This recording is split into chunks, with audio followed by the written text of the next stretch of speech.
dia a todas e todos. Eu queria inicialmente agradecer o convite do professor Luiz César Ribeiro para estar aqui nessa mesa. Muito me honra estar compartilhando essa mesa com os colegas, o Carlos Martins, o professor Luciano. Eu sempre digo para os meus alunos que eu sou uma seguidora contumaz de regras, né? Se eu não gosto da regra, eu brigo para mudar, mas se eu estou dentro do jogo e aceito a regra, eu cumpro a regra. Estava lá na ementa do Congresso, né, que esta mesa deveria tentar responder algumas questões que tem que ver com a questão do rentismo e de como isso está relacionado com o setor imobiliário, com a produção do espaço urbano, principalmente, e, portanto, com as metrópoles, né? E, portanto, eu preparei aqui uma apresentação em cima de um trabalho que eu tenho feito com a professora Mariana Fix, lá do Instituto de Economia da Unicamp, urbanista, etc. Ela fez um pós-doutorado comigo e a gente trabalhou em cima dessas questões. E foi, portanto, muito bom ter essas duas falas que me antecederam, porque me evitou de ter que discutir aí toda essa questão da financiarização, do que isso implica, que etapa do capitalismo nós estamos vivendo agora, ou como diz, né, um crítico literário, do que eu sou muito amigo, o professor Roberto Schwartz, né, ele diz que a gente sempre tem que responder a pergunta que horas são, né? E que, aliás, um dos livros dele tem esse nome, que horas são. Que horas são, né, no sistema mundo capitalista, ou seja, em que momento nós estamos vivendo? A gente faz parte desse mundo e a gente tem que entender esses constrangimentos mais gerais para poder discutir com mais propriedade a nossa situação doméstica particular. Então, eu preparei essa apresentação em cima disso, mas as falas que me antecederam me botaram aqui uma inquietação de fazer duas observações apenas antes de começar propriamente a minha apresentação. A primeira é com relação à apresentação do professor Luciano. Eu acho essas abordagens do sistema mundo muito meritórias e elas são excelentes porque elas têm um escopo amplo, não só do ponto de vista geográfico, vamos dizer assim, porque elas dizem respeito ao sistema mundo, né, portanto a todo o globo, mas principalmente do ponto de vista histórico, né, quer dizer, coloca numa perspectiva histórica a história do capitalismo, vamos dizer assim. Acho muito interessante também a tese, principalmente do professor Arrighi, sobre essa alternação entre os ciclos de produção sistêmica e os ciclos de financiarização, os ciclos de acumulação sistêmica e os ciclos em que as finanças predominam. Contudo, eu penso, acho que há elementos para a gente defender talvez também a tese de que este processo específico de financiarização agora, a despeito de que a gente possa colocá-lo nessa visão mais do Arrighi, né, dos ciclos que se alternam, mas que estaria inaugurando, a meu ver, eu acho que é possível defender isso, uma etapa nova, sim, na história do capitalismo. E eu acho por quê? Por que eu acho isso? Porque eu acho que tem um elemento aí fundamental novo, né, que diz respeito ao sistema monetário internacional. O professor Carlos Martins mencionou isso de passagem na fala dele, né? Que é o seguinte: pela primeira vez a gente tem dentro da história do capitalismo um dinheiro mundial, né, inconversível, né, sem lastro, mesmo que remoto, em alguma mercadoria verdadeira produzida pelo trabalho humano, né? Até o rompimento do padrão dólar-ouro, o ouro era, em última instância, o esteio, vamos dizer assim, do sistema monetário internacional, porque era uma hierarquia de moedas, né? Sendo que a moeda mais importante era o dólar americano e ele estava referenciado no ouro. Todas as demais moedas, signatárias do acordo de Bretton Woods estavam vinculadas ao dólar americano e o dólar americano vai se vincular no outro. Né? Então, em última instância, a gente tinha um vínculo ainda que remoto do sistema monetário com a produção efetiva de uma mercadoria verdadeira produzida pelo trabalho humano, de extração e benefício, etc., que é o ouro, essa mercadoria. Isso deixa de existir. Bom, mas já lá se vão quase 50 anos, deixa eu ver. Isso, já quase 50 anos, vou contar aqui, quase 50 anos. Né? Então, isso é uma situação histórica ineditamente. E isso, eu acho que os vínculos entre essas duas coisas têm que ser melhor estudados. Eu acho que podem afirmar a tese de que não se trata apenas de mais um ciclo sistêmico, mas sim de a la Hegel, mas sim de uma nova etapa, de um novo momento da história capitalista. Essa é a primeira coisa que eu queria colocar. A segunda coisa é com relação digamos, a uma visão que a gente pode ter com relação à questão democrática, e que eu acho que os trabalhos do professor Wolfgang Streeck são muito sugestivos. Né? Ele tem uma abordagem que diz o seguinte, que na realidade, em princípio, a democracia ela é incompatível com o capitalismo. E é verdade, por quê? Porque o capitalismo, ele produz desigualdades, não tem jeito. Pela própria natureza dele, pela própria lógica dele, ele produz desigualdades. Ora, se ele produz desigualdades e eu der plena liberdade política, a tendência de que politicamente você transforma o sistema é muito grande. Então, como é que se conseguiu conciliar até agora capitalismo com democracia? Ele diz, bom, de fato não conseguiu, ele teve todos os precipícios sociais da primeira metade do século XX, né? Porém, a partir do fim da Segunda Guerra, você foi conseguindo conciliar de várias formas diferentes, e agora isso não é mais possível. Então, a análise que ele faz é assim, olha, ao longo dos chamados 30 anos gloriosos, você conciliou a democracia com o capitalismo com crescimento econômico. Né? Depois, nos anos 70, já a crise desse arranjo, né, a conciliação veio de inflação. Certo? A inflação, você meio que mascara, vamos dizer assim, essa dificuldade de conciliação. Bom, aí, o que acontece? A inflação, ela ameaça a riqueza financeira, ela ameaça uma ditadura dos devedores, e não uma ditadura dos credores, como a riqueza financeira exige. Então, logo começa uma grande discussão sobre o controle dos gastos públicos. Né? E aí você substitui a inflação, ao longo dos anos 80 e 90, pelo endividamento público.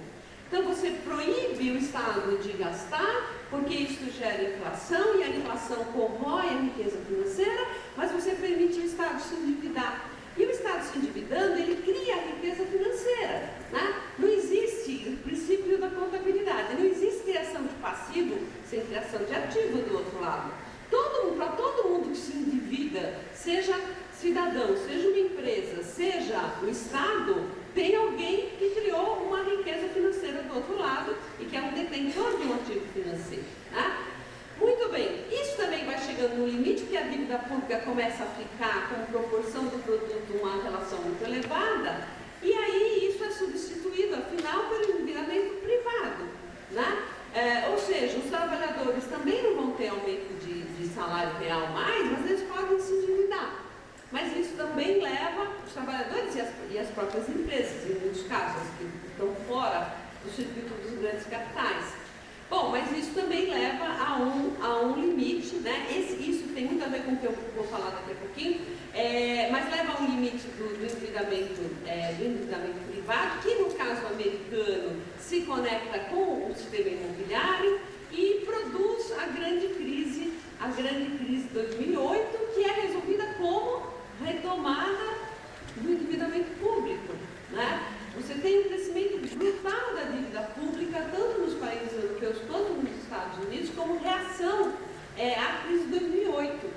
Ou seja, a forma de você impedir que esse capital fictício todo, capital financeiro todo fictício que tinha sido criado, né, virasse pó, foi os Estados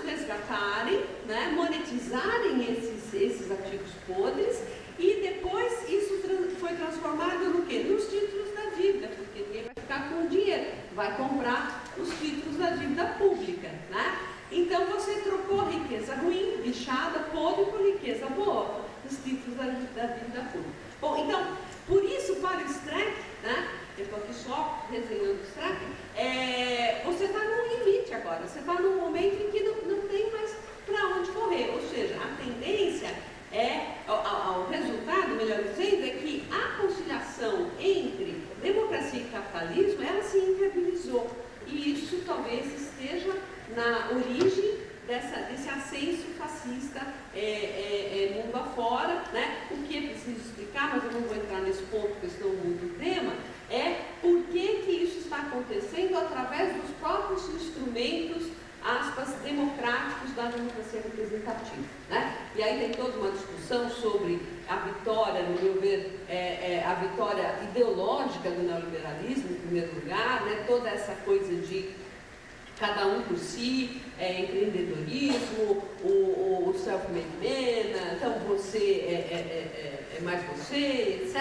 Enfim, essa ideologia, eu sempre digo, a vitória ideológica do neoliberalismo, ela talvez seja a maior das vitórias, né?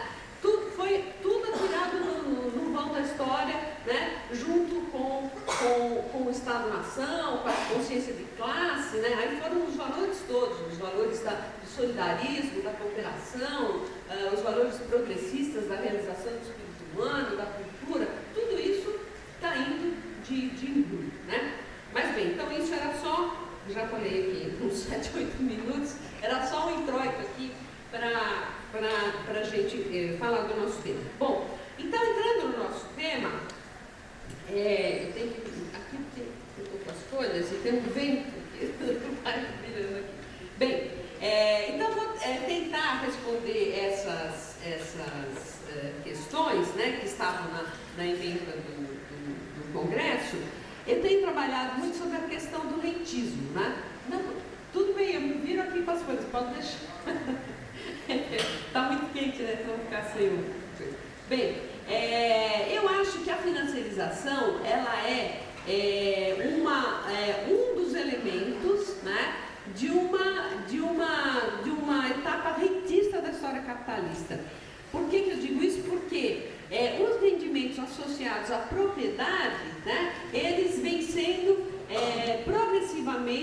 vêm se tornando progressivamente mais importantes do que os rendimentos associados à produção, né? O lucro é alguma coisa que só existe se houver uma produção, seja de mercadorias tangíveis, de bens, seja de serviços, né? Agora, existem formas de rendimento que são formas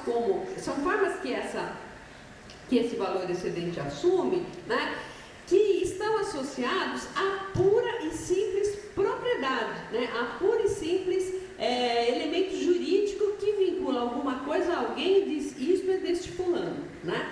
E quais são esses elementos? Bom, os juros, né, porque a mera propriedade do capital monetário é alguma coisa em que o sujeito, mesmo externamente à produção, sem ter qualquer participação nela, ele acaba tendo o direito a se apropriar de uma parte do valor excedente gerado, né?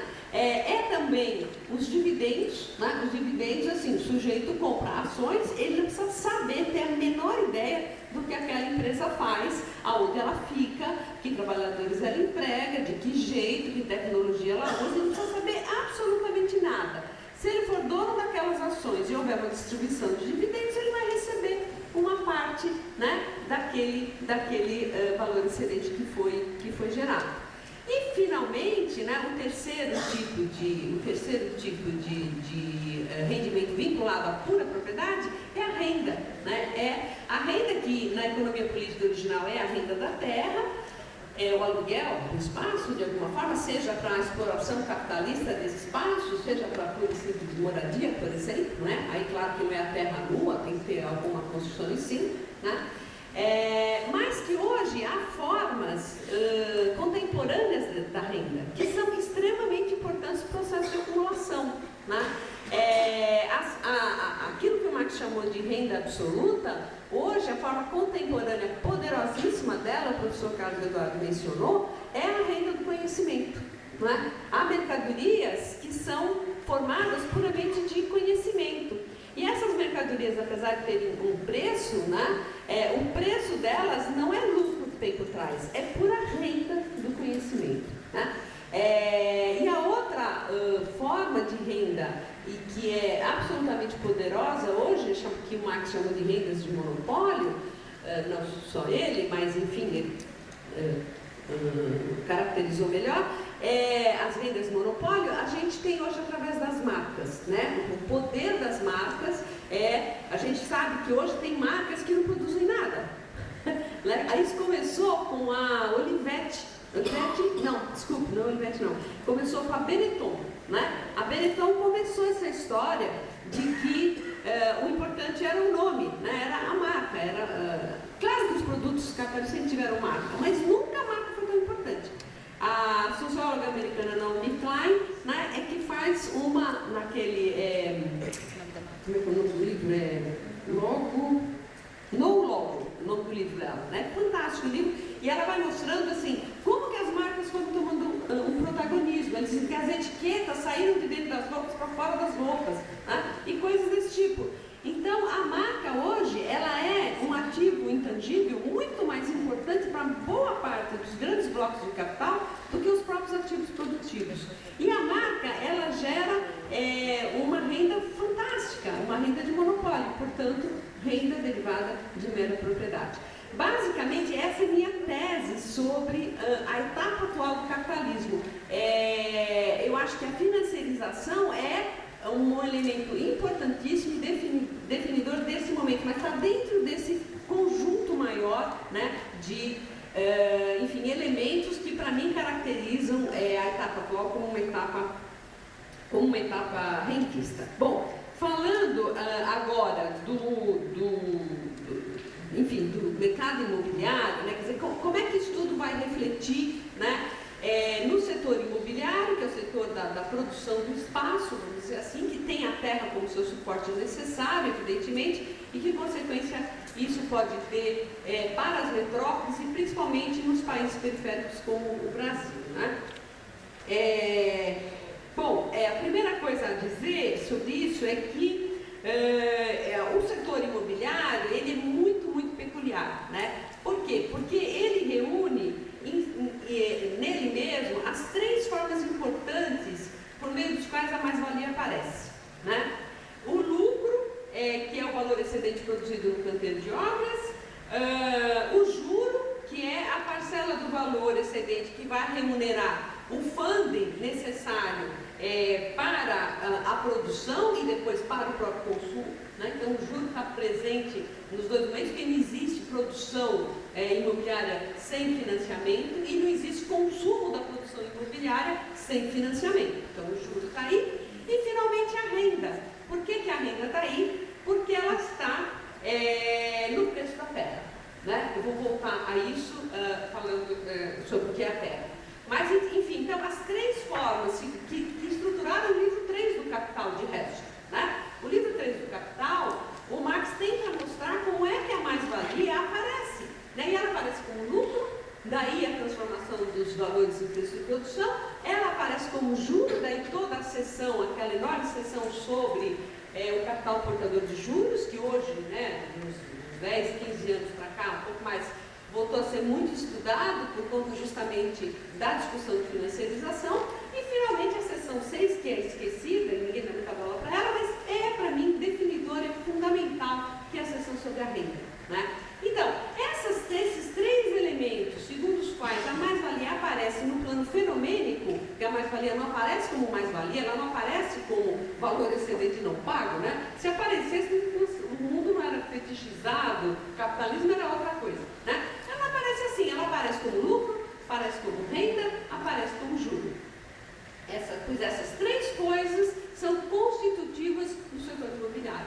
Por isso ele é um setor peculiar, por isso ele é um setor muito específico e muito difícil de você abordar de uma forma adequada, utilizando esse, digamos, entorno teórico, né, esse background teórico da economia política. E eu e a Mariana, então, fizemos esse esforço nessa direção. A Mariana fixa tem muita pesquisa empírica nessa área e muita reflexão já acumulada, né? Então a gente trabalhou juntas e, enfim.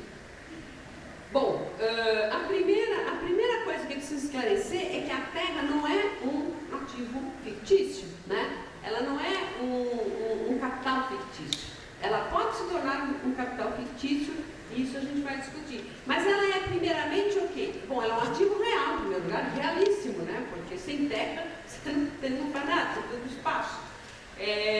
Mas ela é uma mercadoria fictícia, né? Como o professor Luciano lembrou aqui, que já é uma observação do Polanyi, já de muito tempo, né?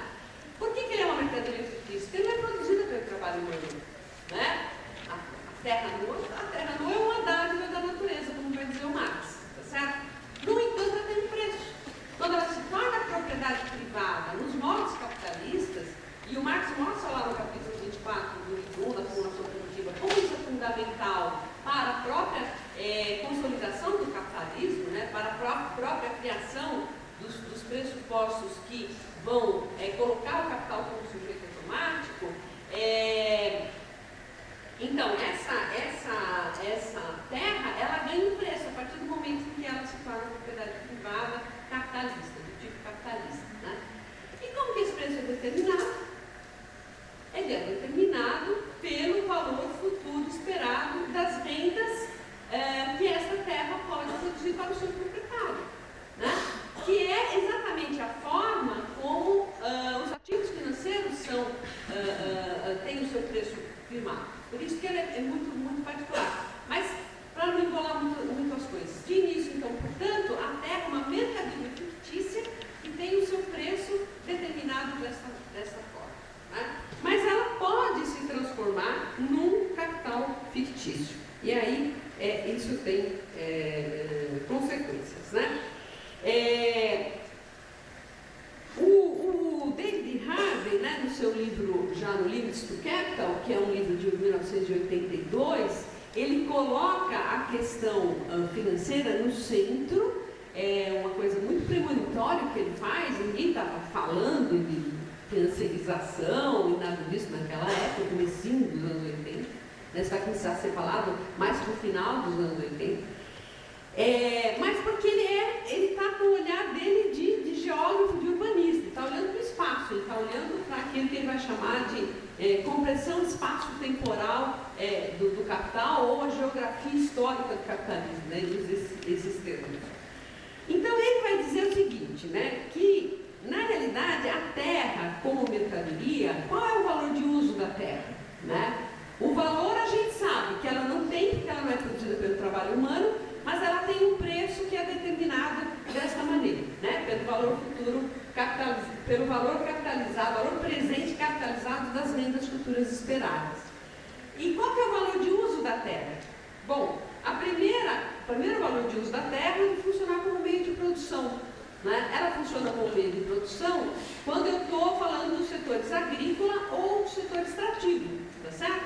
Que eu preciso da terra para plantar e extraio coisas da terra, e assim como extraio coisas do fundo do mar, etc. Então toda a indústria extrativa e toda a agricultura, né, a pecuária, etc., usa a terra como meio de produção. Mas ela é também, o segundo valor de uso, aquilo que o Marx vai chamar, ela constitui aquilo que o Marx vai chamar das condições objetivas do processo de trabalho. No capítulo 5 do livro 1, quando ele fala do processo de trabalho, ele fala dos elementos do processo de trabalho, dos elementos diretos, né? Que são o quê? O trabalho vivo, a força viva do trabalho, o objeto do trabalho, que seria a matéria-prima, enfim, e os meios de trabalho, que são os instrumentos, as máquinas, as ferramentas, etc. Mas esses são os elementos do processo de trabalho singularmente colocados, às vezes só ele. Porém, o processo de trabalho precisa ter um local, né? Ele precisa de um espaço, ele precisa de uma oficina, ele precisa de um... Então você tem outros elementos que fazem parte aí, né? Então, enquanto condição objetiva do processo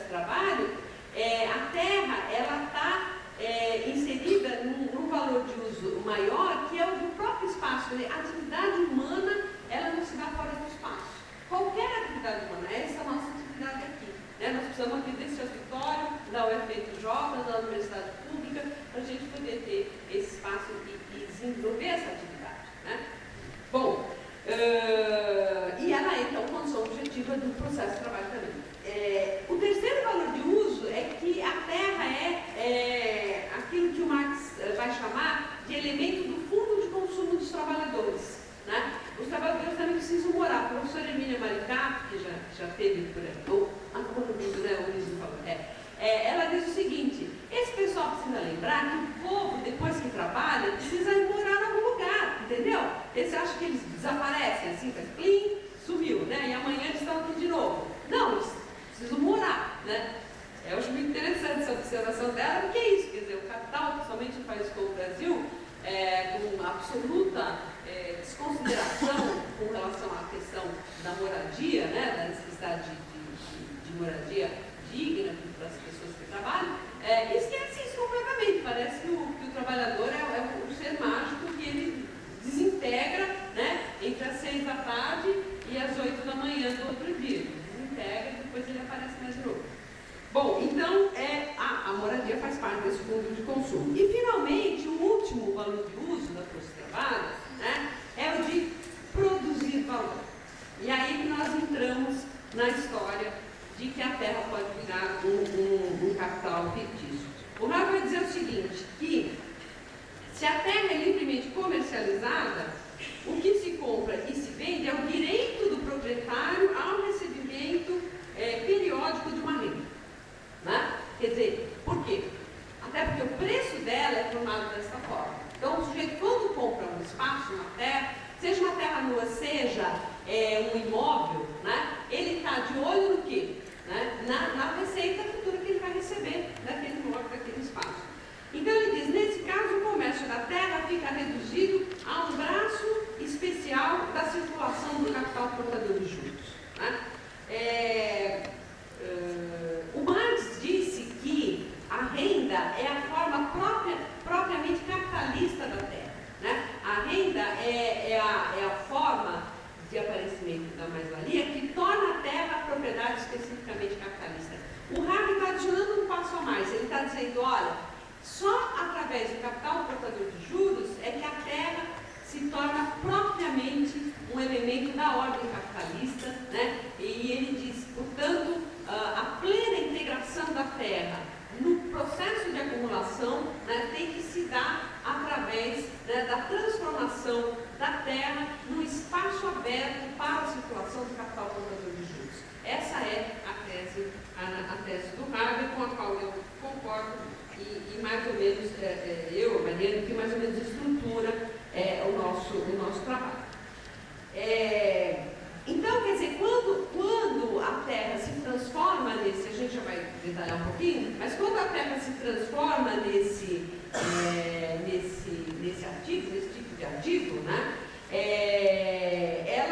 o que está acontecendo é que a forma de definição do preço da terra acaba por prevalecer em relação ao fato de que a terra não é um ativo financeiro, e sim é um ativo real, né? Porque a terra, na sua natureza, não é um ativo financeiro, ela é um ativo real, né? Serve para aquelas coisas todas que a gente viu. Mas a forma de definição do seu preço, né, e o fato de ela ser um ativo e, portanto, estar sujeita ao processo especulativo, pode transformá-la num capital fictício, né, num ativo financeiro e, portanto, num capital fictício. Né? Então, nesse caso, o que está acontecendo é que a forma de definição do preço da terra prevalece sobre a natureza da terra, que é a de ser um capital real e não um capital financeiro. Bom, então, a terra, portanto, se transforma de ativo real em ativo financeiro, de elemento necessariamente constituinte do capital produtivo em capital fictício, né? Então faz essa transformação. Bom, tem então um elemento ainda mais a explicar nesse processo, que é o elemento que deriva da especulação e da securitização, né?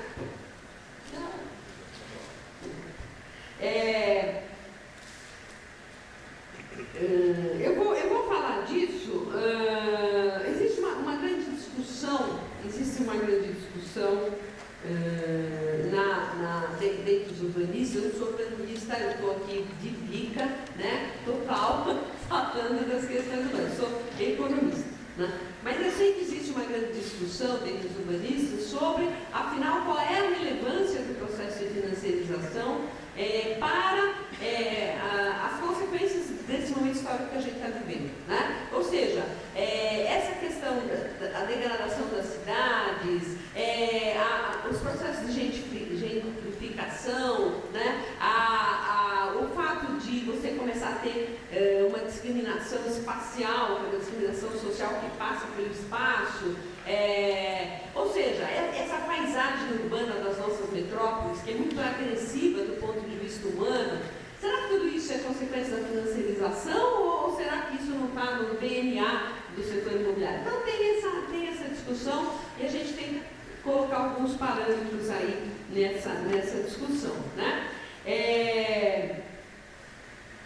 A primeira coisa que é preciso dizer é o seguinte, é que a terra como ativo, e principalmente pela forma de determinação do seu preço, ela é um objeto de especulação. O que quer dizer que ela é um objeto de especulação?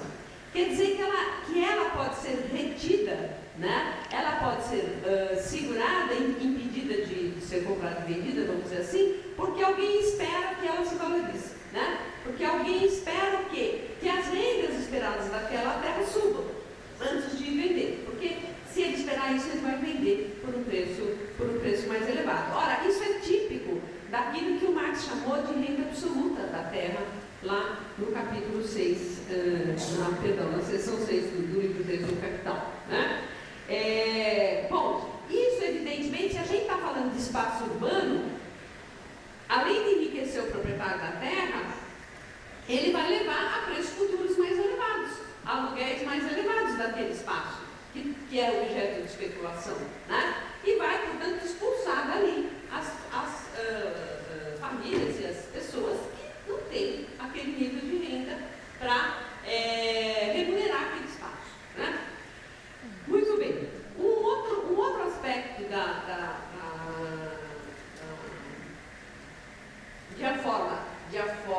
de a especulação afetar o mercado imobiliário é através, conforme que a Mariana tem estudado bastante, estudou na tese de doutorado dela, a gente retomou um pouco agora, é o processo de abertura das incorporadoras e das construtoras para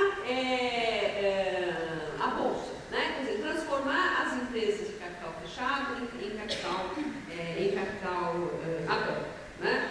Essa abertura, ela vai colocar sobre essas empresas uma pressão geral que a concorrência aberta entre os capitais produz, né, sobre todos os capitais que concorrem na Bolsa de Valores. Então, ela vai colocar sobre essas empresas não apenas a pressão da concorrência dos seus pares no setor, mas de toda a concorrência entre os capitais, né?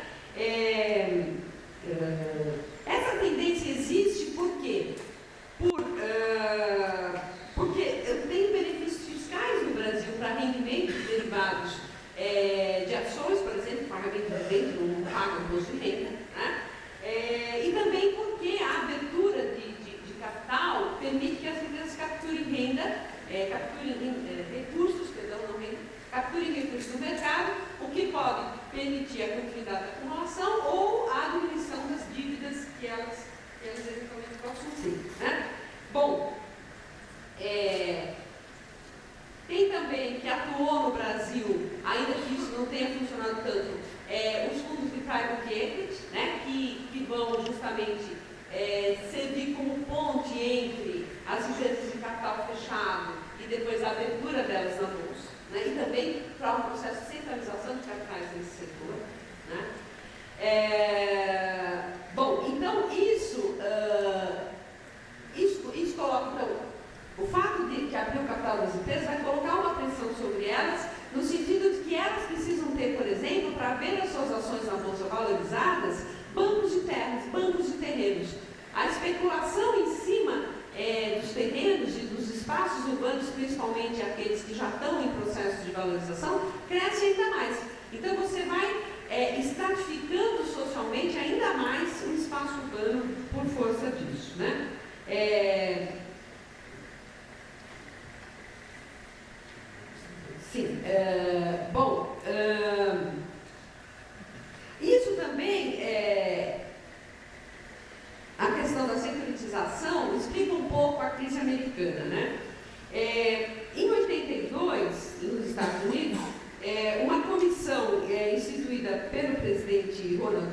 Brasil, né? Vocês vejam, isso é a pré-história da crise que foi desembocar lá em 2008. Recomendou algumas coisas. Primeiro, a redução das regulações locais sobre densidade, zoneamento e crescimento. Então, a tentativa de civilizar a produção capitalista do espaço nas cidades, eles falam, não, chega desse negócio de regulação, isso atrapalha, né, a circulação dos capitais. Recomendou ainda a redução da dependência em relação aos credores especializados, a reestruturação da indústria de poupança, a utilização de hipotecas com taxas ajustáveis, a redução das restrições em relação aos títulos lastreados de hipotecas. Então, aqueles mortgage-backed securities que foram o centro da crise de 2008 eram proibidos, né? Tinham restrições sobre a emissão deles e passou a ser permitido. E a crescente ênfase no mercado secundário de hipotecas. Então, o processo de especulação se junta com o processo de securitização, quase sempre, né? Securitização é isso, é você, na realidade, criar mercados secundários para os títulos, né? Bom, isso deu no que deu, né? E aí, como resultado disso, tem um relatório do Center for Responsible Lending, de 2006, 2 anos antes da crise, né, que previa o caráter predatório desses empréstimos subprime e previa que iria haver um aumento da inadimplência e cerca de 2 milhões de execuções hipotecárias.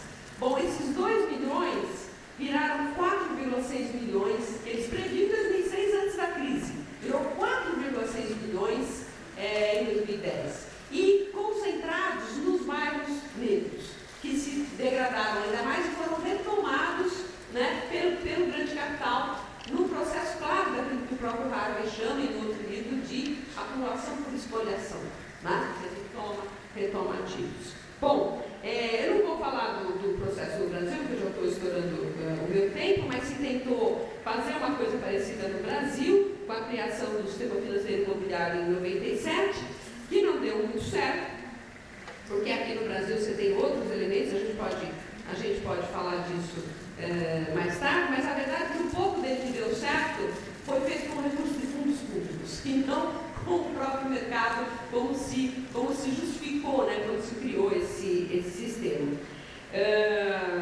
Ou seja, recursos do FGTS e do Sistema Brasileiro de Poupança e Empréstimo que acabaram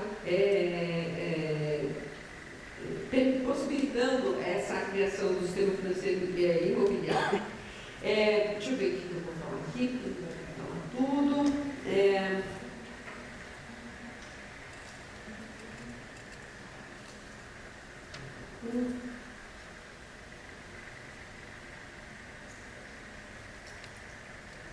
Bom, vou falar aqui só no final, a última coisa, né?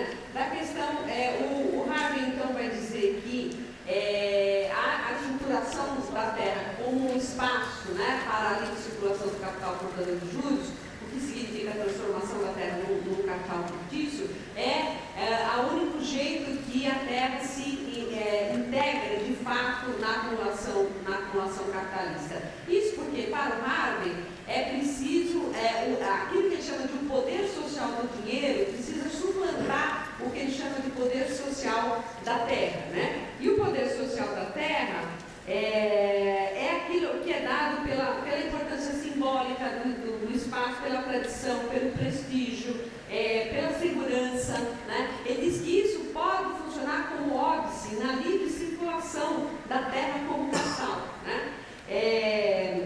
Ele diz, olha, as vantagens permanentes para os proprietários da terra, advindas de diferenças naturais ou de localização, podem ossificar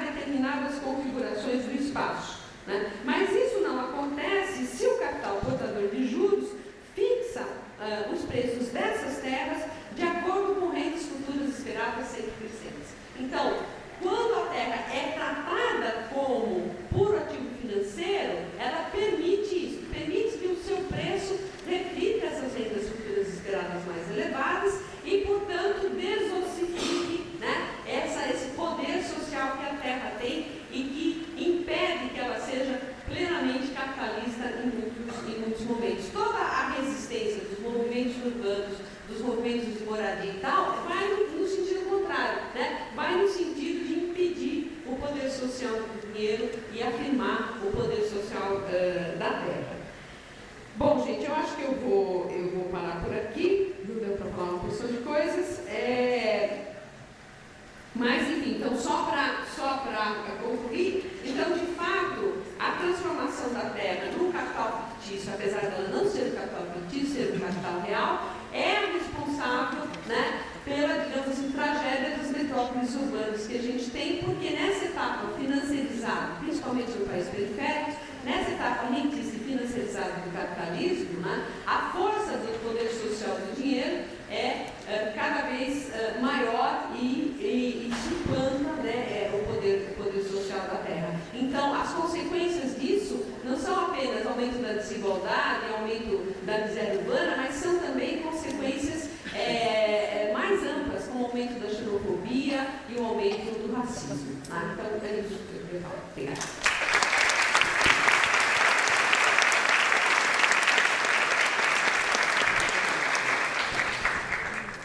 Urbanização, que é intensivo em recursos naturais, no Rio de Janeiro a questão do petróleo, mas a organização da soja, por exemplo, essa seria uma questão. E uma outra é a questão do mercado de derivativos, né? Eu li um artigo de Ricardo Caneiro, Maria de Caneiro, alguma coisa assim, vários autores, que eles chamavam atenção para a quarta dimensão financeira, que era o papel do mercado de derivativos na determinação dos demais preços, né? Então, seria possível fazer uma conexão direta, por exemplo, com financiarização das commodities, enfim, se você pudesse falar um pouco sobre isso, explorar as suas hipóteses. Me parece que, para otimizar o tempo, nós poderíamos aglutinar as perguntas e vamos aqui gerenciando para ver o tempo de resposta, né?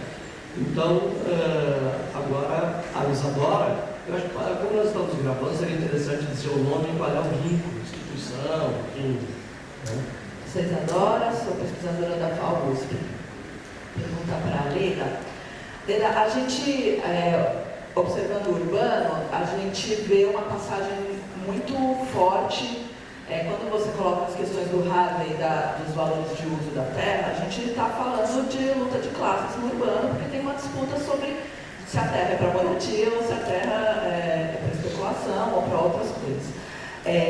Essa luta de classes no urbano, ela se expressava até a década 70, 80, começo da década de 90, como criação de novas periferias, né? Porque as pessoas vão, a partir das terras vazias, elas vão indo cada vez mais para longe.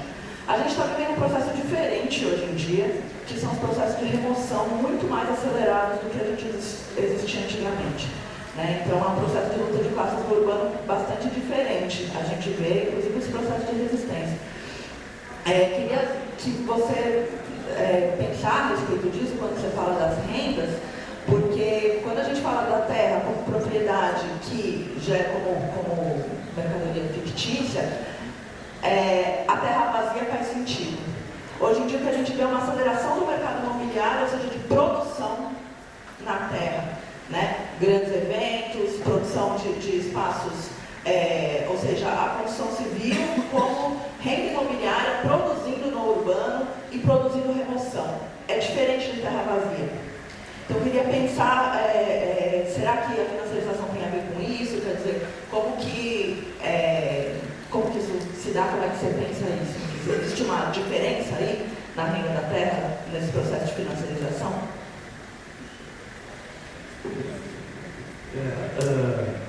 O Adalto, depois o Luciano. Bom dia a todos e a todas. Adalto Cardoso, professor do IPUD do Observatório. Queria também parabenizar a mesa, está sendo todos os debates aqui estão sendo muito interessantes e aprofundando muitas questões que a gente vem discutindo. A minha questão era, na verdade, para os dois, para o caso Eduardo e para a Leda, e o Luciano, claro, também pode dar o seu palpite aí. A gente tem, eu acho, na história do capitalismo no Brasil, né, uma relação muito enfim, complicada em capital e Estado, né? E uma certa dependência, pelo menos em vários setores, do fundo público, né, como elemento importante no processo de valorização do capital. No caso do imobiliário, e mesmo em alguns eventos recentes, né, ligados a esse processo de financiarização, a grandes operações urbanas e tal, essa dependência do fundo público é muito relevante, né? A tese da Luciana Roya mostrou isso.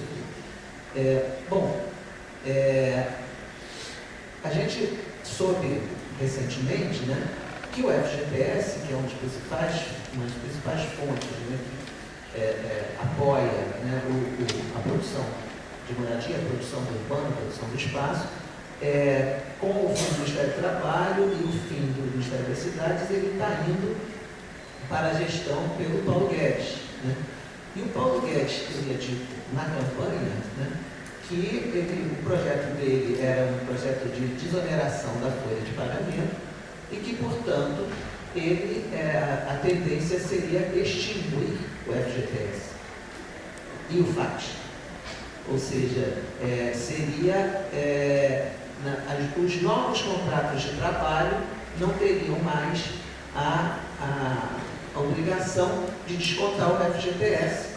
Então, você administraria o fundo, né, no sentido de honrar as contas que existem e pagar os benefícios aos trabalhadores e depois extinguiria o fundo. Quer dizer, uma visão liberal extrema, né, mas que vai entrar em confronto com outros setores do capital que têm interesse nesse recurso. Tem o setor de construção que se modificou muito, o setor imobiliário se modificou muito nesse período, um processo enorme de concentração e centralização do capital. Só que hoje, se a gente pega lá o site,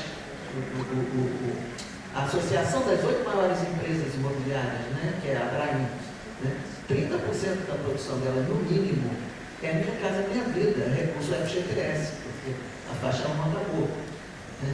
E aí a minha questão, aí, talvez extrapolando um pouco para o caso, até que ponto essa nova coalizão aí, né, vai conseguir conciliar esses interesses do capital tão díspares, quer dizer, até que ponto esse choque ultraliberal, né, vai conseguir realmente responder a todas as demandas que vão estar colocadas aí, né, pelas diferentes frações do capital.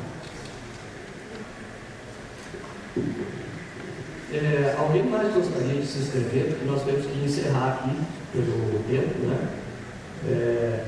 Bom, por favor, o nome, Paulo. Ok. Então, vocês preferem responder essas 3 questões ou vamos continuar e vocês respondem no final?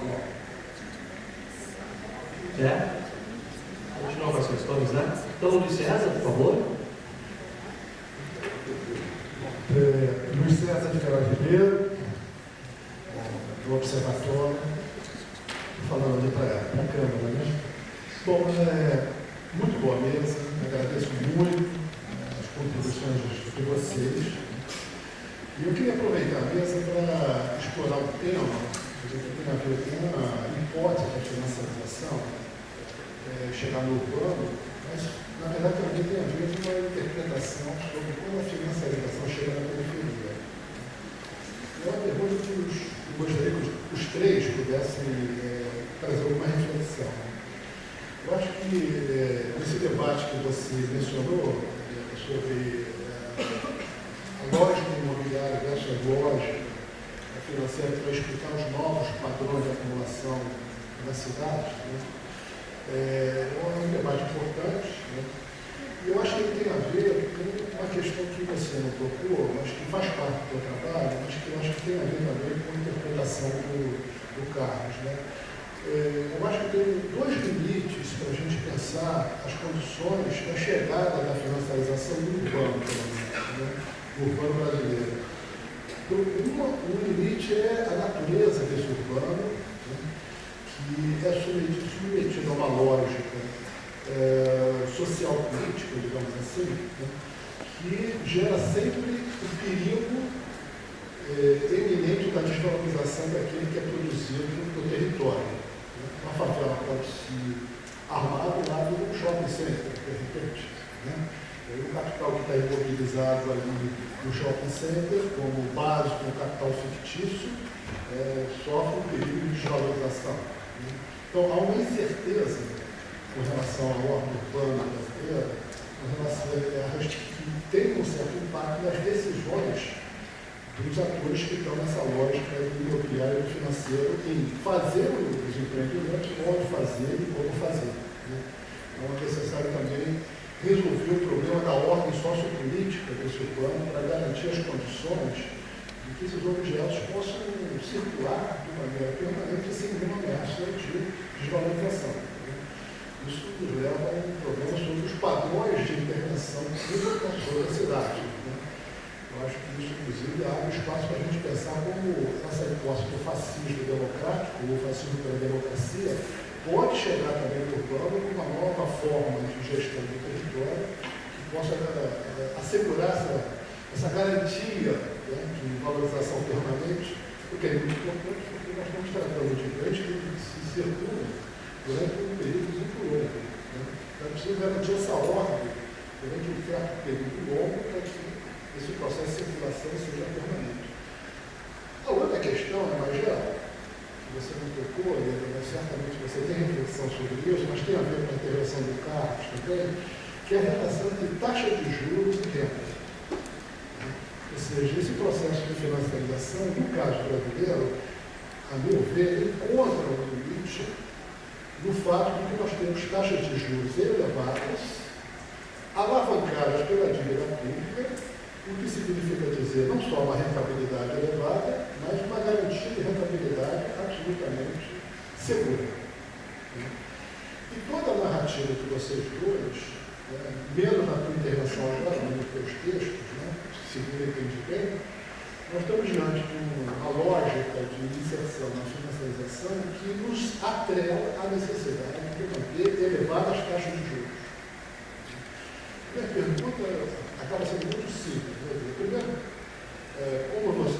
se essa é a interpretação, ou seja, a nossa dependência financeira nos obriga a uma lógica de manter taxas de juros elevadas, quais são as forças que sustentam essa lógica, que nos condicionam essa lógica. E segundo, quanto isso é um limite para, efetivamente, essa lógica financeira chegar no plano, porque pelo menos por esse lado, porque o empreendedor vai preferir sempre a liquidez e a segurança do que o risco e a rentabilidade incerta. A rentabilidade pode ser elevada, mas submetida seja a incerteza do urbano, da ordem urbana, seja a incerteza das variações da taxa de juros. Eu queria que vocês nos falassem sobre essa lógica estrutural que nos atrela a manutenção de elevadas taxas de juros e o efeito disso na hipótese da financiarização sobre o urbano. Ok, Jean. Depois Raul, depois Paulo. Jean, sou professor aposentado de Geografia da Universidade Federal de Pernambuco, núcleo Recife. A minha pergunta é para a professora Helena. Na leitura sobre a terra, eu estranho que muitas vezes eu não vejo a referência ao livro, ao capítulo do Capital, que é mais ligado à situação brasileira, que é o capítulo 33, sobre a moderna teoria da colonização, no qual Marx discute as ideias de Wakefield, que é o teórico da colonização, teórico e prático da colonização da Austrália. E nesse capítulo, quer dizer, Marx discute essas ideias, faz um debate com Wakefield, e lembrarei que o Wakefield foi muito citado, eu não estava lá, mas eu li o texto, nos debates do Congresso na época da Lei de Terra, de 1850, quer dizer, um debate que antecede a Lei de Terra. Portanto, é um capítulo muito interessante, porque ele nos diz que nas colônias é importante transformar a terra, quer dizer, segundo Wakefield, é importante transformar a terra em mercadoria, porque a terra é tão disponível que ela não é uma mercadoria. Isso tem a ver com o que acontece no campo, com os quilombolas, como até hoje, com os quilombolas, com os faxinais, com os fundos de pasto. Mas acontece também na cidade, porque houve essa tolerância para colocar umas áreas, vamos dizer, sem valor, a terra da moradia, quer dizer, para as pessoas morarem, a autoconstrução, etc. Obviamente que ele vindo do Recife, isso é muito forte. A outra, mas também no Rio, também, né? Bom, em outra cidade. Portanto, a transformação dessa terra em mercadoria é um processo relativamente lento. Que é como é que um tipo de mercado imobiliário se constitui nessas áreas sem valores para as pessoas incorporar a ideia do mercado. Quer dizer, que eles têm uma riqueza que pode ser depois negociada. Portanto, tem essa dimensão nas terras, vamos dizer. E isso acontece também no campo. Portanto, a minha pergunta é sobre por que a ausência, geralmente, dos estudos brasileiros, do capítulo que me parece mais diretamente ligado ao processo brasileiro. Né? Quer dizer, que não é igual da forma como a terra foi transformada em mercadoria na Europa. Obrigado. O Raul. E por último, o Paulo. Oi, eu sou o Raul da Universidade Federal do Pará, vou fazer arquitetura. Bom, primeiramente, me parabéns da mesa, eu não vou me alongar aqui na questão, porque eu acho que a gente tem que direto ouvir, né, todo mundo. Mas eu penso que a fala do professor Carlos e da professora Leda, elas trazem duas interpretações que eu gostaria de ver complementares, que é a centralidade da superexploração, a teoria da interdependência, de certa forma, explicando a nossa condição de periferia e também, se a gente quiser, as nossas cidades, e a centralidade do rentismo. A minha questão para vocês é se vocês conseguem fazer essa aproximação, ou seja, como é que a geração do valor, a partir da superexploração, depende do rentismo ou vice-versa. O que está a superexploração, a mais-valia absoluta, digamos, do rentismo, na prevalência do rentismo e na dominância financeira, por exemplo. Né? Será que a gente está falando de financiarização que, na verdade, é a exacerbação da superexploração ou, na verdade, a exacerbação do rentismo propriamente dito? É basicamente isso. Obrigado. Paulo.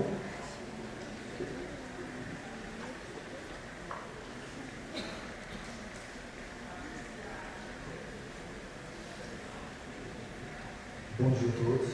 Vou fazer uma pergunta à mesa, se puder. Eu sou Paulo, sou do Observatório de Educadores do município de Vitória, da Prefeitura de Vitória. E a minha pergunta é uma pouco mais direcionada, mais pragmática, uma questão de gestão local, às vezes até pode ser um pouco jogar do diabo. A gente tem essa necessidade de trazer um pouco mais para a nossa realidade as questões que são colocadas aqui, que às vezes, dentro de um pouco mais da teoria, a gente tem esse pragmatismo. Né? Então,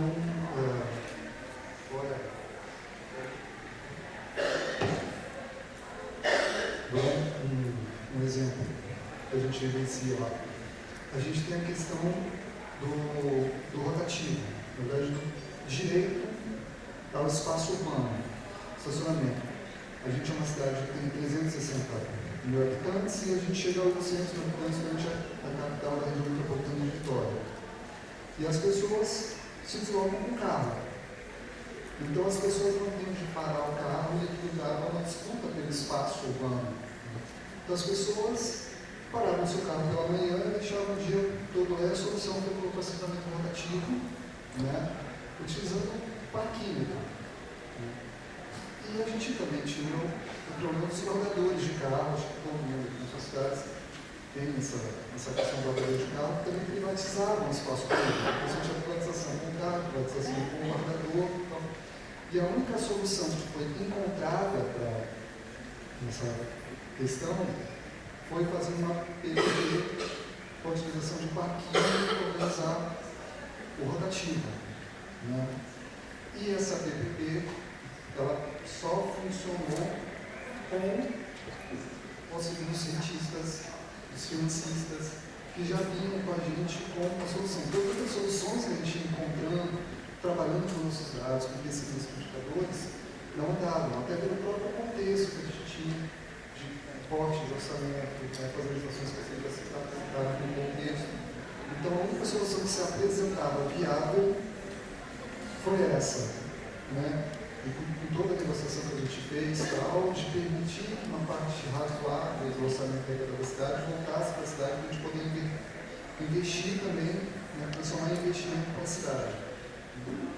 E também, o que vocês falassem, a gente pode trabalhar um pouco a questão de futuro, porque a gente, que é cidade produtora, meio, que está sempre trabalhando com os dados e tal, a gente tem que trabalhar também a visão de futuro. A gente olha muito para trás, trabalha com os dados, mas esses próprios, quem vem com algum tipo de solução para a gente lá, a Smartcity, a cidade inteligente, os cientistas, eles trabalham com um cenário que a gente entender que vai acontecer.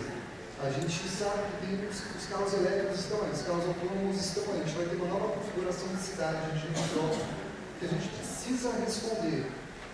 E a gente não tem mais, a gente tem 20 anos de restrição de orçamento para investir. A gente tem todo o contexto que a gente já sabe.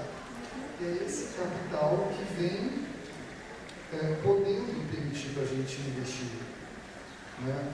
Então, como trabalhar esse contexto? Então, eu estou aqui para provocar mesmo, a gente começar a pensar esse contexto mais para frente, a gente tem os dados para trás, mas a metrópole ela também precisa estar para frente, essas questões se colocam para a gente, lá, né, com os dados que a gente tem do hoje.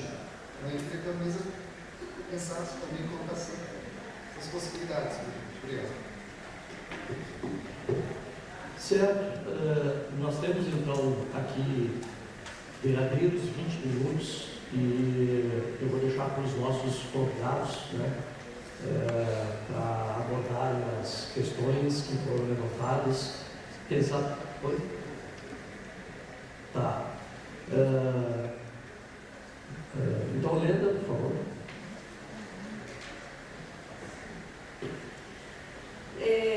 Bom, eu anotei aqui, porque eu falei muitas questões, senão eu ia conseguir lembrar, então não sei se eu anotei com propriedade que as pessoas colocaram, mas, enfim, foi o que me pareceu, né, em cada caso que estava sendo perguntado. A Hipólita, ela, enfim, retomou aí a questão das vendas de propriedade, né, de modo geral, e a questão dos recursos naturais, né. Bom, então, os recursos naturais, eles entram dentro, enfim, daquele valor de uso da terra, do ponto de vista marxista, né, pelo menos, daquele valor de uso da terra, em que a terra é um meio de produção, né. Agora, é óbvio que, do ponto de vista, digamos, da economia política do espaço, né, o próprio Marx trabalha isso, uma terra com recursos naturais e uma terra sem recursos naturais, elas vão ter necessariamente preços diferentes, né? Porque no caso da terra com recursos naturais,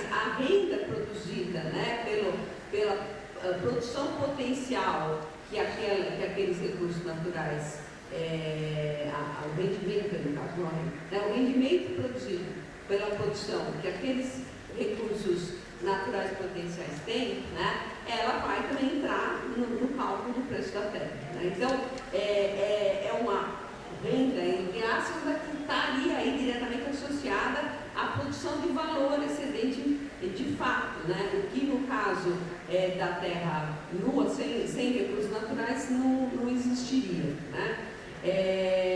Mas enfim, é óbvio que nesse contexto que a gente vive agora, aí eu acho que a questão em si, por exemplo, da nossa grande disponibilidade de recursos naturais, né, é um elemento fundamental para a gente pensar qual é o nosso papel nessa nova etapa capitalista, nesse mundo capitalista que está não só se transformando politicamente, como a gente está vendo, né, e do ponto de vista dos elementos que comandam o processo de acumulação, mas também principalmente tecnologicamente. Né? E a gente percebe que um país como o Brasil, que vem passando por esse processo de financiarização muito elevado, aí já respondo um pouco a questão do Luiz, né? A gente, eu escrevi em artigos meus que a gente passou de um papel passivo no processo de financiarização para um papel ativo. Né? Quando a gente foi passivo, a gente, digamos assim, sofreu as consequências do processo de financiarização, porque a gente tomou empréstimos para tentar enfrentar, a gente, que eu digo, no caso dos governos militares, que fizeram essa opção, empréstimos para tentar enfrentar a crise do petróleo e a ameaça de redução muito rápida do crescimento, e depois a gente pagou um preço muito alto por isso, que foi a crise do choque dos juros em 79, gerou o choque das dívidas dos anos 80, teve consequências internas com a elevação da taxa de inflação, etc. E os anos 80 foram perdidos nesse cachorro correndo atrás do rabo de inflação e dívida externa, etc. Né? E aí, nos anos 90, a coisa começa a mudar de figura, quer dizer, os governos começam a começar pelo governo Collor, a fazer uma opção pela inserção ativa do país no processo de financiarização. O que eu chamo de ativo é de transformar o Brasil numa plataforma internacional de valorização financeira, que é o que eu escrevi aí em muitos textos já há algum tempo. Né? E isso é o seguinte, quer dizer, o Brasil foi, hoje um pouco menos, mas o Brasil foi ao longo de algumas décadas, 2 décadas pelo menos, o país onde mais se ganha em dólar no mundo, né, pela combinação de vários elementos. Né? De um lado, o preço baixo dos ativos, porque uma taxa de juros elevada sempre reduz o preço dos ativos, e isso produz ganhos especulativos fortes, ou pelo menos ganhos especulativos potenciais fortes. Né? De outro lado, pelo próprio juro, ser muito elevado, né? E também pela perspectiva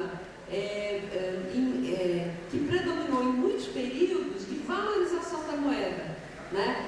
Sinalizada pelos mercados derivativos, já que alguém perguntou aí, né? Dos mercados derivativos. Então isso dá um ganho em dólar, né? Para qualquer capital desse capital financeiro cigano que ronda o mundo, incrivelmente grande, né? E a gente ficou, digamos, viciado nessa lógica, né?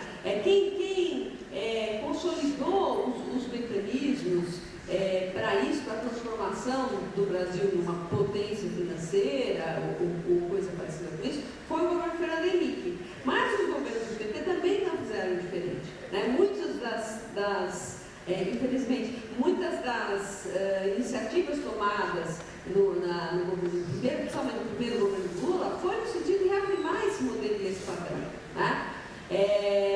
Então a gente foi sendo jogado, né, para isso foi produzindo não só a taxa de juros permanentemente elevada, mas câmbio permanentemente sobrevalorizado, né, e que foi produzindo, junto com o surgimento da China, com custos de produção industrial da segunda revolução industrial incrivelmente baixos, então concorrentes potenciais difíceis de enfrentar, mesmo numa situação em que isso, tudo que eu falei antes, não existisse, mas isso tudo junto foi reprimarizando o país e foi nos jogando na posição que a gente tem hoje, né? De um espaço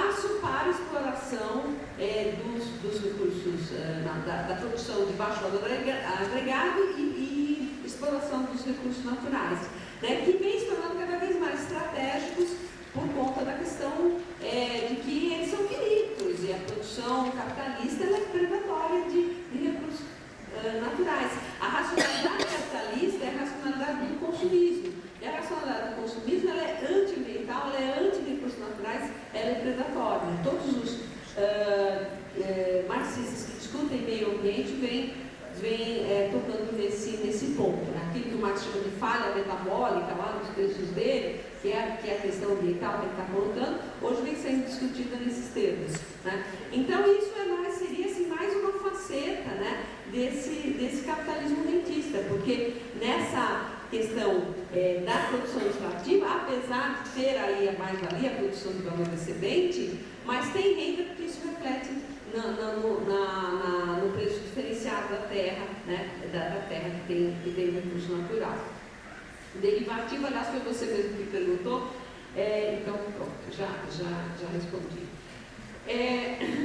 Isadora, olha, sim, claro, a renda da terra não é a mesma coisa, a renda da terra não é a mesma coisa que a renda imobiliária. A renda imobiliária, ela é produzida, né, pela própria produção do espaço construído, né? Então, porque a valorização do espaço, ela é um produto social, ela não é dada da natureza, né?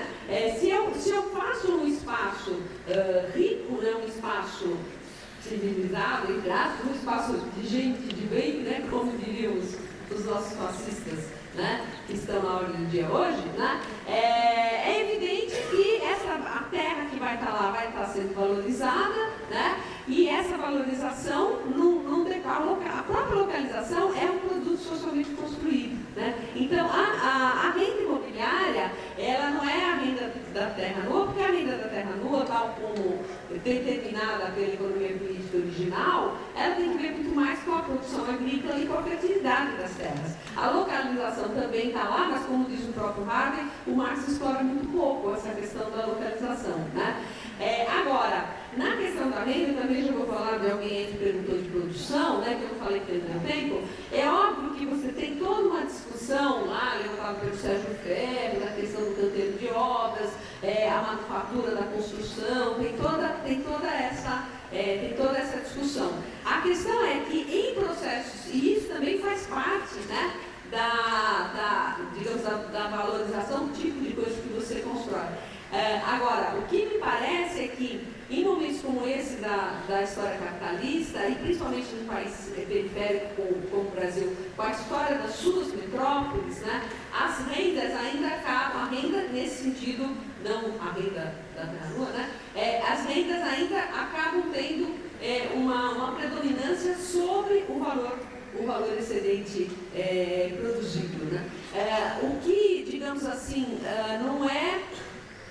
não quer dizer que não se dê importância à exploração da força de trabalho. Ao contrário, né? Por quê? Porque quando a dinâmica do processo de acumulação passa pela produção de capital fictício, por rendas de propriedade que passam pelo capital fictício, na realidade o que você está fazendo porque o capital fictício é direito sobre valor excedente futuro, sempre, seja ele aquele recurso que o Estado vai capturar com o seu monopólio de tributação, seja o acionista que vai capturar porque ele é dono de ação, então ele vai pegar um pedaço desse rendimento, mas à medida em que você vai criando ativos financeiros, ativos fictícios, vai vinculando isso, aliás, à própria produção imobiliária, você vai constrangendo o espaço de acumulação futura, ou o processo futuro de acumulação, a uma exploração cada vez mais forte da força de trabalho, né? Porque você já comprometeu o futuro com o rendimento do capital elevado, né? Então, quando a gente diz que predomina os processos de renda, não quer dizer que nós estamos desmerecendo ou tirando a importância da exploração da força de trabalho, não, ao contrário, ela vai ficando cada vez mais constrangida, né? Bom, o Adalto, a questão... sim, é uma parte também que eu não falei do Brasil, cadê o Adalto? Sim, quer dizer, no Brasil, o próprio a Luciana Royer acabou de entrar aqui, né? Ela acho que melhor explicou isso, né? Como que no Brasil aquilo que apareceu como a grande modernização pelo mercado, né? Não, agora então o imobiliário não vai mais depender de recursos cativos, vai lá capturar o recurso no mercado. No fim das contas, o SFI, né, por exemplo, dependeu de recursos do Sistema Brasileiro de Poupança e Empréstimo e do FGTS. Né? Ou seja, quer dizer, no Brasil, a tal da modernização pelo mercado passa por outros caminhos, né? Passa pelo fundo público na realidade. A própria Minha Casa Minha Vida também é isso, né? Por isso que, eu não lembro agora, alguém que perguntou, deixa eu ver aqui. Não sei, alguém perguntou.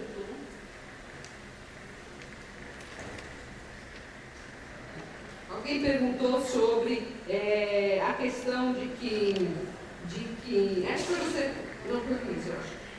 De que quer dizer, esse projeto do Bolsonaro de extinguir o FGTS, né, porque passou o FGTS para o Paulo Guedes e tal, vai ser meio complicado, porque tem interesses, né, tem setores que dependem fundamentalmente desse fundo público, né, as grandes empreiteiras que produzem Minha Casa Minha Vida e que dependem do subsídio porque o Minha Casa Minha Vida, sem o alto percentual subsidiado, né, ele é inviável. Ele foi, digamos assim, um grande, no sentido formoso, projeto de habitação popular por causa do elevado percentual de subsídio público que tem, e depende do fundo público. No fundo, então, a acumulação dessas empresas, né, a produção de valor excedente por parte delas, né, como o processo é louco, depende do fundo público para financiar. Né?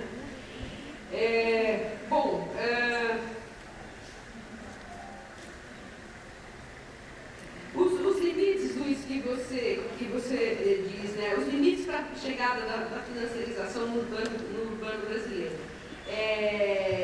Eu concordo plenamente com os dois. Eu acho que isso é uma das coisas que a gente tem que explorar. A gente tem que fazer isso um pouco no artigo que eu escrevi com a Mariana. A gente submeteu a uma revista aí, mas ainda não saiu o resultado. A gente tem que justamente, não como foco principal, mas ao tentar discutir conceitualmente esses temas todos, a gente fazer um pouco a diferença. Então, como é que é no centro, como é que funciona aqui. Né? Então, no caso do Brasil, justamente, por exemplo, quando eles querem criar o fundo de recebíveis imobiliários, os FCDI, essas coisas, não, mas vai ficar tudo, como é que se diz, em xeque, porque com uma taxa de juro real dessa, né, agora é menor, porque caiu tanto a taxa de juros real no mundo, a nossa inflação caiu tanto, que eles acabaram reduzindo em termos nominais, mas em termos reais, a nossa taxa de juros ainda é das mais elevadas do mundo. Não sei se é a maior, acho que não é mais a maior, né, Carlos? Por aí, ainda porque hoje as taxas reais de juros em todos os países do centro do capital são negativas, as reais, né? As nominais não, mas as reais são negativas. E a nossa ainda é uns 4,5% positivo, é alta, ainda assim, né? Então tudo fica assim, concordo plenamente com isso, né? Fica colocado em xeque por conta dessa taxa real de juros elevada. E aí o primeiro é o segundo ponto, né, que você colocou. O primeiro limite também, né, quer dizer, porque você vai, digamos assim, resolvendo de alguma forma os imperativos do processo de acumulação e vai acumulando problemas sociais do outro lado que ficam sem ser resolvidos. E isso, no caso da produção do espaço, e principalmente do espaço urbano, coloca esse grau de incerteza, assim, nessa produção, né? Porque você pode ter, de fato, processos de valorização e desvalorização muito rápidos e muito, enfim, inesperados, e isso compromete o capital, né? O que também contribui para o preço alto, tá certo? Quando o risco é alto, o preço sobe, né? Bom, olha, Jean, eu não sei te explicar por que o capítulo do... Cadê o não sei por que esse capítulo é pouco mencionado, né? Mas, de fato, é interessante interessante essa discussão que ele faz com o Wakefield, né? Agora, a questão da transformação das terras em mercadoria, né, é uma questão que é da história do capitalismo, né? É uma questão, quer dizer, como eu disse, a própria teoria que o Marx faz sobre a acumulação primitiva passa por aí, né? Passa pelo cercamento, pela transformação, primeiro, digamos assim, da posse da terra em propriedade privada da terra e depois na terra como objeto de compra e venda. O Haber vai dizer, por exemplo, que a terra como objeto de compra e venda, né, ela tem um papel, primeiro, positivo no processo de acumulação, porque ela ajuda a equalização da taxa de lucro, né? Quando ela taxa as rendas, a produtividade diferenciada das terras, ela contribui na homogeneização da taxa de lucro, né? E o outro processo é justamente que a transformação da terra num capital financeiro, ele adequa a terra aos usos mais produtivos do ponto de vista da acumulação, impedindo que prevaleça o que ele chama de poder social da terra, né? Então, agora, óbvio que em países como o Brasil, isso demorou muito mais ao longo do tempo, ainda mais num país continental, né, como o Brasil, com uma disponibilidade de terra muito grande, demorou muito mais ao longo do tempo, e ele vem depois com uma violência também muito maior do que aconteceu originalmente, né, porque ele vem depois concentrado no tempo. Raul, olha, a questão do rentismo com a superexploração, acho que eu respondi um pouco aqui quando respondi a Isadora, né? Mas sim, quer dizer, eu acho que todo o processo que fomenta o rentismo, ele também fomenta a exploração da força de trabalho, a elevação do grau de exploração da força de trabalho, que no caso do Brasil significa aprofundar a superexploração, porque no Brasil sempre foi superexploração, né? Porque no Brasil nunca se pagou a força de trabalho pelo seu valor, que é o pressuposto do qual Marx parte em todo o Capital, né? Ele fala isso inúmeras vezes. É óbvio que ele sabe que a força de trabalho pode ser paga abaixo do seu valor, mas ele não usa esse suposto porque ele não quer fazer discussão moral. Ele quer dizer, olha, dentro das regras do jogo, pagando a força de trabalho pelo seu valor, você tem exploração, você tem extração de trabalho não pago, etc, etc. E nos espaços onde você tem superexploração, é óbvio que isso acontece muito mais. Então, no caso do Brasil, né, você fomentar o rentismo, fomentar a importância dos tipos de rendimento que derivam da pura propriedade, é comprometer o processo futuro de acumulação com taxas de exploração cada vez maiores e que, no caso do Brasil, significa um aumento da superexploração da força de trabalho. Finalmente, Paulo, a questão do estacionamento e tudo isso, acho que é a disputa pelo espaço urbano e pelo tipo de cidade que se criou, né? O próprio Capital criou essa cidade onde as pessoas se locomovem privadamente com carros e que ocupam um espaço gigante. Eu estive na Prefeitura de São Paulo com o Haddad, que se secretário de planejamento dele, né? E enfim, é uma guerra para você fazer com que o espaço público seja ocupado pelo transporte público. Em São Paulo, a gente tinha essa estatística lá, né? 75% do espaço dos leitos carroçáveis eram ocupados pelos automóveis, né? 80%, assim, que transportam 20% da população. E o resto, né, que transporta 80% da população, ocupa 25% da carroçada. Então, toda a política que a gente fez lá, né, de corredor de ônibus e tudo isso, foi no sentido de tentar diminuir um pouco esse desequilíbrio, né? Agora, esse incentivo ao transporte privado gera esse tipo de disputa adicional sobre o espaço público, que é a disputa para onde tem que parar o carro. Acho que são mazelas do próprio capitalismo.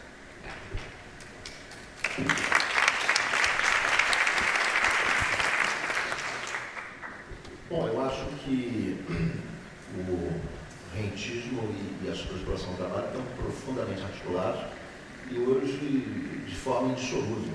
Justamente por isso que eu tentei dizer na parte inicial que o aumento da qualificação da força de trabalho e o seu acesso crescente aos produtos da revolução científico-técnica, internet, acesso ao conhecimento científico, técnico, etc., esse acesso cria uma subjetividade que torna cada vez mais difícil para os trabalhadores brasileiros, em condições normais, aceitarem a superexploração. Daí, então, a necessidade de se romper com qualquer perspectiva de política econômica que possa gerar uma situação de redução do desemprego. O desemprego é uma condição necessária para se reduzir a capacidade de organização e reivindicação dos trabalhadores. Daí, então, desde a década de 80, quando se criou com a ditadura militar essa classe trabalhadora importante do setor industrial, a burguesia brasileira tem optado por desmontar esse setor. E isso se revela com clareza quando o golpe se dá contra um governo que busca recuperar, digamos assim, o nível de emprego, ainda que não exatamente totalmente no setor industrial, mas no setor de serviços.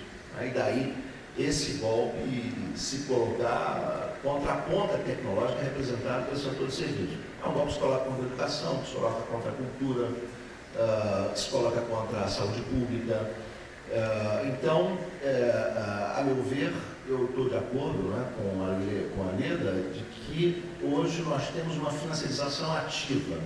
Os elementos fundamentais da financiarização que ocorre no Brasil, eles não devem ser buscados, digamos assim, nas restrições do balanço de pagamento do Brasil, como foram na década de 80. São determinantes internos.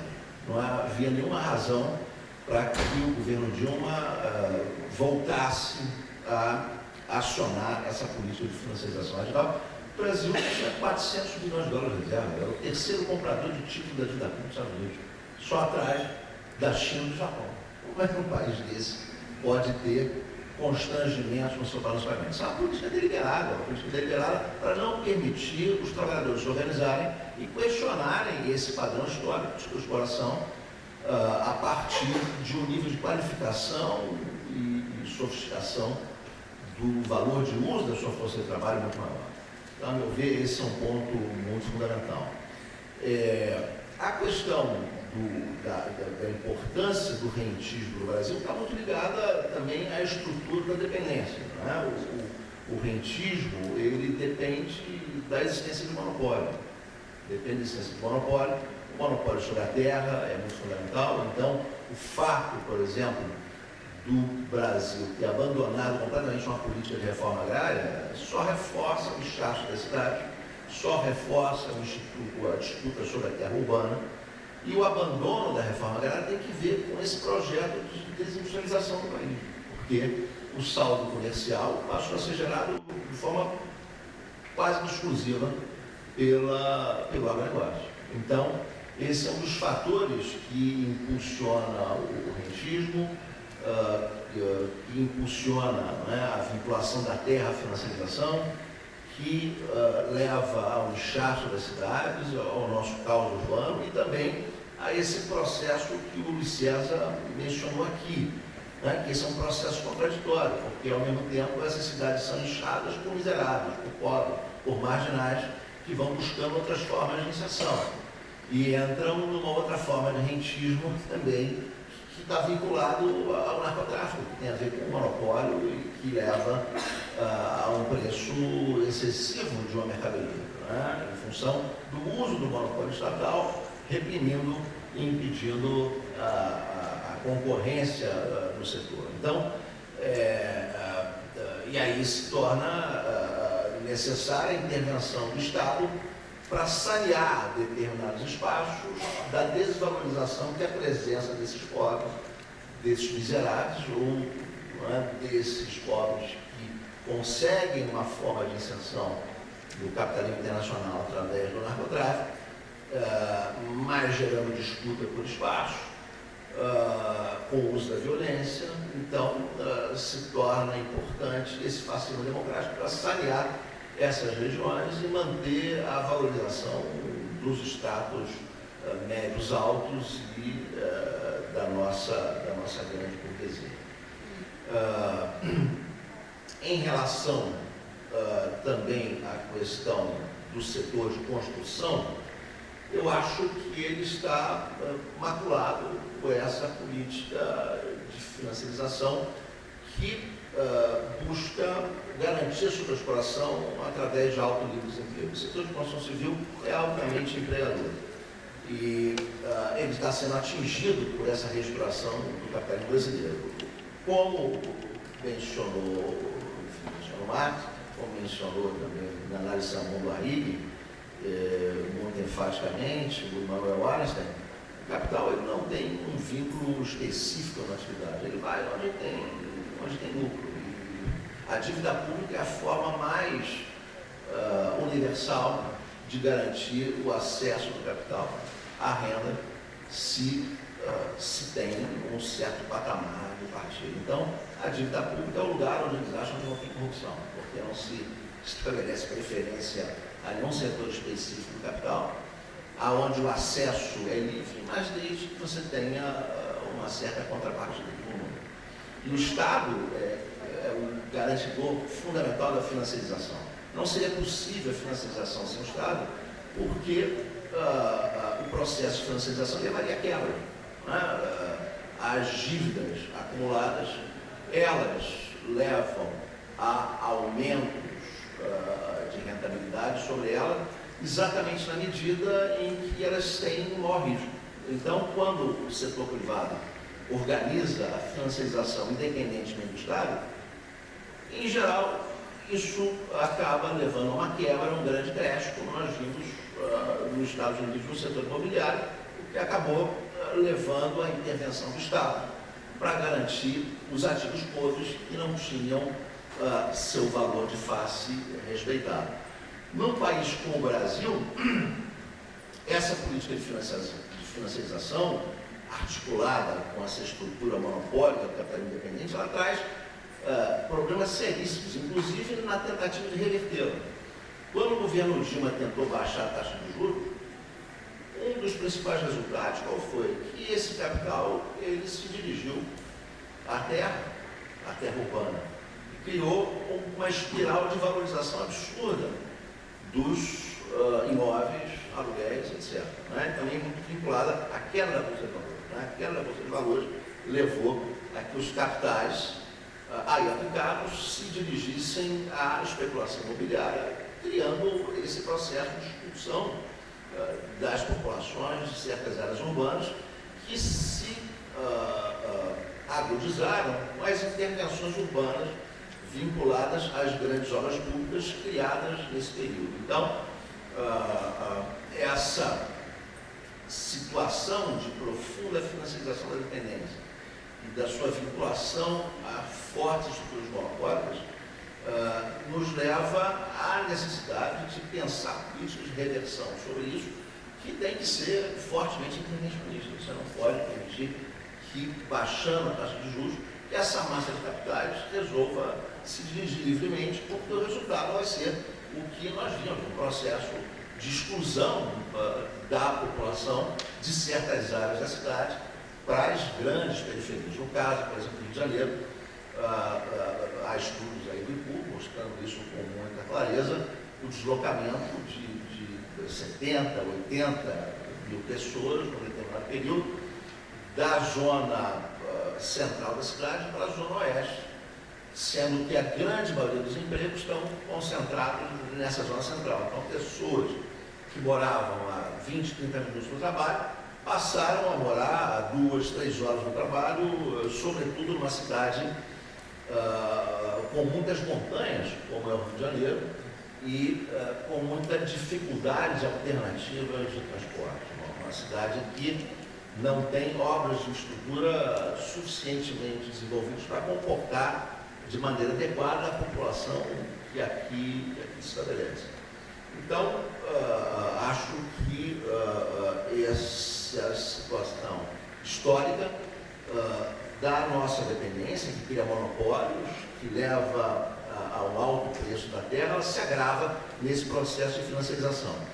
O Rio de Janeiro, só para ter uma referência, durante o pico do boom imobiliário, chegou a ter o preço da terra urbana equivalente ao de Paris, Nova York. Era a quarta cidade do mundo com preço de imóveis mais caro, né? Então, isso só é possível porque nós estamos num país com essa estrutura fundiária absurda, um país que não tem uma política de investimento para reverter o déficit habitacional e um país que está refém de uma dívida pública que permite aos credores mobilizarem os seus recursos em função das sinalizações de baixa ou subida da taxa de juros, para onde bem entender. Então, sem haver uma política de capitalismo de Estado, né, nem falo de socialismo, um capitalismo de Estado para nos retirar da financiarização, e que obviamente vai nos confrontar com esse grande capital estrangeiro associado no Brasil, e obviamente uma política de capitalismo de Estado consequente nos levaria para além dela, justamente porque vai enfrentar as várias frações do grande capital. Sem haver uma política desse tipo, nós não vamos conseguir enfrentar os efeitos da financiarização na vida nacional e suas drásticas consequências sobre os níveis de vida da população. Eu vou meter como pitaco final numa pergunta que a Isadora fez, acho que foi Isadora, que falou sobre a relação entre riqueza, recursos naturais e financiarização. Sim, né? A política de monopólio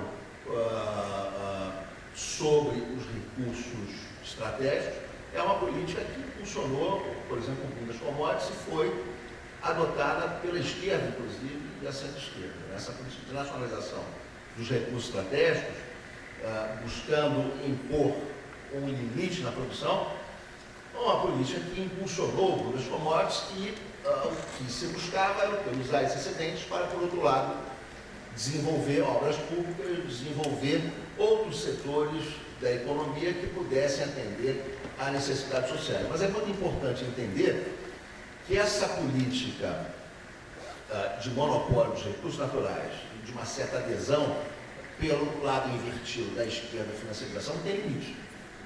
Porque ela não tem o Estado que o imperialismo tem. E, portanto, ela se torna vulnerável à ofensiva do Estado imperialista sobre ela. Qual foi, por exemplo, a resposta dos Estados Unidos à política de nacionalização das riquezas estratégicas da América Latina? A resposta foi que os Estados Unidos zerou o seu déficit na conta petróleo, porque resolveu se transformar numa potência petroleira. E hoje produz mais barris de petróleo que a Arábia Saudita. Além de adotar outras tecnologias, como o fracking, além de, dentro da OPEP, se articular com a Arábia Saudita, Emirados Árabes, Iêmen, Iraque, Kuwait, para elevar o volume dos barris de petróleo. O resultado foi uma baixa significativa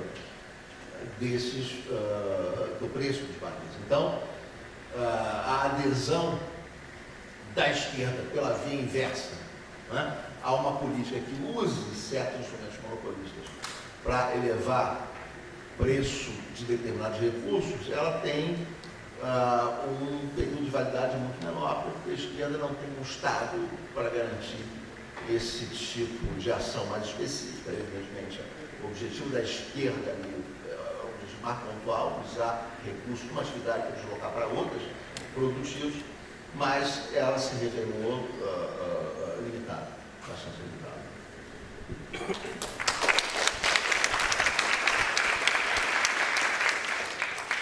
Muito bem, chegamos ao fim, então, da mesa de hoje. Obrigado a todos e todas que estiveram aqui presentes. E, mais uma vez, em nome do Observatório, o nosso profundo agradecimento aos professores Aleda e ao Carlos Eduardo pela excelente contribuição que deram ao nosso congresso. Muito obrigado. Vamos lá.